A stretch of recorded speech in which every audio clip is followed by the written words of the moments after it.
So hey everyone, কেমন আছো সবাই? আশা করছি সবাই খুব ভালো আছো। সো আমিও খুব ভালো আছি। আজ ছিল আমার একটা রিসেপশনটা ছিল হচ্ছে কোলাঘাটে। তো কোলাঘাটটা হচ্ছে আমার বাড়ি থেকে প্রায় 130 কিলোমিটার্স। তো আমরা দুপুরই বাড়ি থেকে বেরিয়ে যাই কোলাঘাটের উদ্দেশ্যে, কারণ অনেকটা রাস্তা যেতে হবে। তো আমরা 3 ঘন্টা 3.5 ঘন্টা গাড়ি চালানোর পরে ফাইনালি পৌঁছে যাই কোলাঘাটে। তো এটাই দেখতে পাচ্ছ আমাদের যে রিসেপশন ভেন্যু, তারই ফার্স্ট গেট। তো চলো পুরোটা আগে যাই তাদের বাড়ির সামনে পর্যন্ত, তারপর দেখাবো।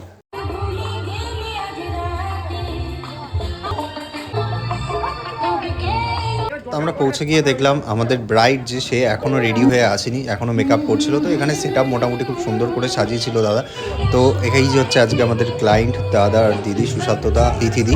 তো আস্তে আস্তে প্রচুর গেস্ট এখানে আসতে থাকে। আমরাও শ্যুট শুরু করে দিই, কিছু গ্রুপ ছোটো, তারপরে শুরু করি কিছু সিঙ্গেল কাপেল, কারণ আমাদের পরপর যেমনভাবে আমরা শ্যুট করি পরপর সেগুলোকে করতে থাকি।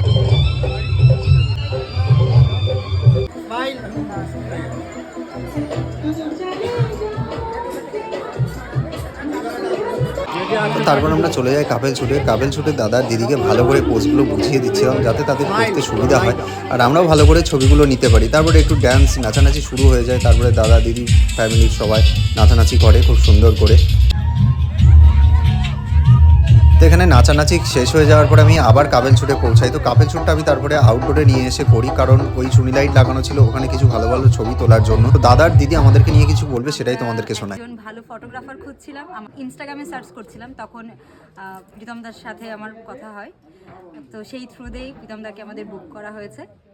বুকিং হয়েছে, সব কিছুই খুব ভালোভাবে সব করেছে দাদা, খুব ভালো করে ম্যানেজ করেছে, সব কিছু কোথা রেখেছে। দাদার ফটোগ্রাফির অনেক বড় হাত আছে। আমাদের লোকেশনটা অনেকটা দূরে। তো আমার ওয়াইফের বাড়ি রানাঘাট, আমার বাড়ি এখানে কোলাঘাট মেদিনীপুরে। দুটো ডিস্টেন্সের মধ্যে 170 কিলোমিটার। তবুও দাদা বুকিং নিয়েছে খুব ভালোভাবে, দুটো ম্যারেজ আর রিসেপশন দুটোকে ভালো করে ক্যাপচার করেছে। তো আমাদের রিসেপশন শেষ হতে হতে অনেকটা লেট নাইট হয়ে গেছিলো, ওই জন্য আমরা ওই দিন আর ব্যাক করিনি। পরের দিন ভোরবেলা আমরা ব্যাক করি, দাদা আমাদেরকে রুমের ব্যবস্থা করে দিয়েছিল। আজকের ভিডিওটা এই পর্যন্ত, আবার দেখাবে পরের কোনো ভিডিওতে।